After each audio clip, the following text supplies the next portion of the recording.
Right, just an update on the old International fire engine. We're doing it for Titirangi Fire Brigade. We're getting further along the track here.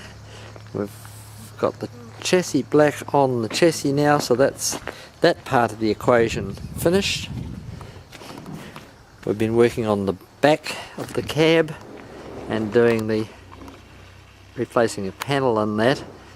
Still got a little bit of work to do to tidy it up, but it's a matter of how long we spend on that because of the fact that all that's covered, and I think the main thing is to have it protected rather than looking the prettiest, spending hours on printing it. It's best to spend that time doing the essential work to the truck. The tank will be going on soon and or coming back out to be repaired, and it will then get sat back on the truck.